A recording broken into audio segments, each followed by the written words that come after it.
Hi, everybody. Welcome back to day 5, lesson 5 of the resurrection story.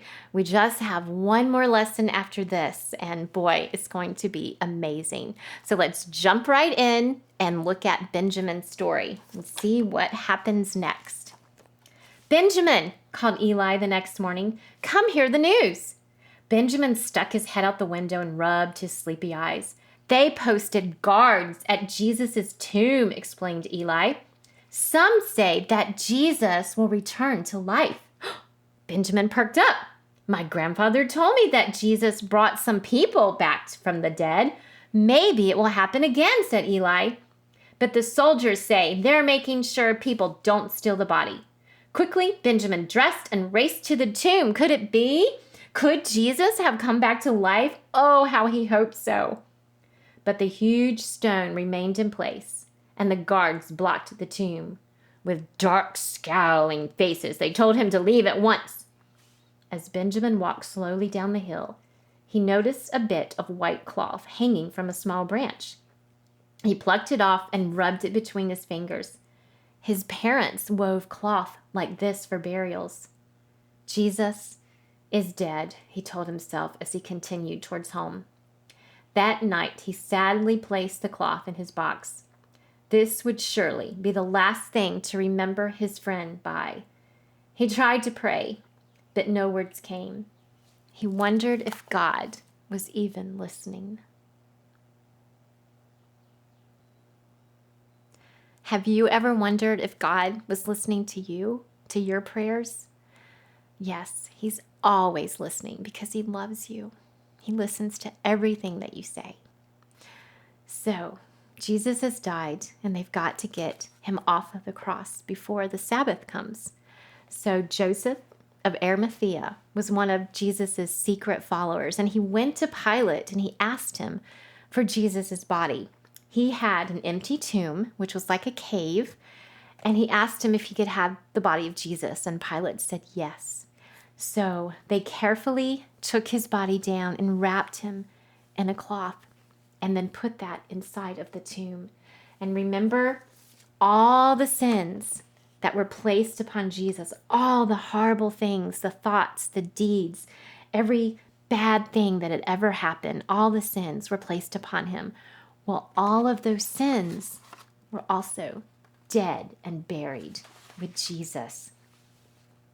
So after they put him into the tomb, they had this huge rock that was rolled in front of the tomb. And it was so huge that several men had to put it there. It wasn't a light thing. It was very heavy.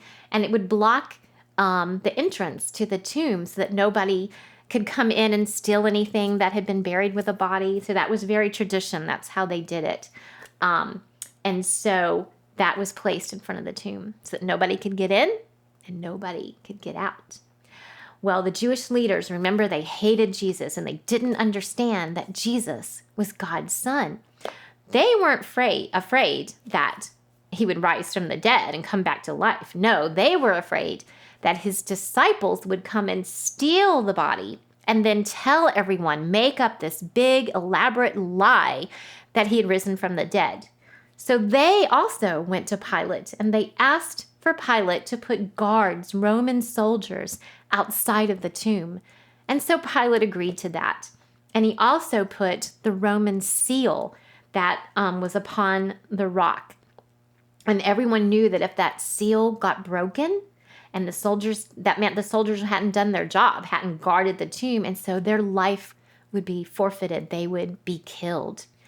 So the Jewish leaders were like, fine, we can go to bed, we can rest because nobody's getting in to steal the body. And of course, they didn't think Jesus had the power to get out because they didn't believe that Jesus was who he said he was. So now's the time. Get out your treasure box. We only have how many left? Can you count them? How many are left? 3. I'm going to get my treasure box out here. Move that over slightly. So, what color is this one? It's white. So, what in our story that we just did was white? What's in there? What do you think it is? It's the cloth, right? The cloth that they wrapped Jesus's body in before they laid him in the tomb. So I'm going to put that into my treasure box. Then our next one, our last one that we're going to do today, what color is this? Beautiful pink. That's right. What do you think is in it? It's kind of heavy and it shakes and rattles. Oh, it's the rock that was placed in front of the tomb so no one could get in or get out, or so they thought. So I'm going to put that in my treasure box. So how many eggs do we have left? That's right. We only have one. Wait. Don't open it. We have to wait till tomorrow and see what is inside. What is our last treasure? So I know today might have been sad too, thinking about Jesus's body being put in the tomb, but wait, the story is not over. And like I promised you, tomorrow is going to be the best day ever. So I'll see you then when we finish up with our resurrection eggs.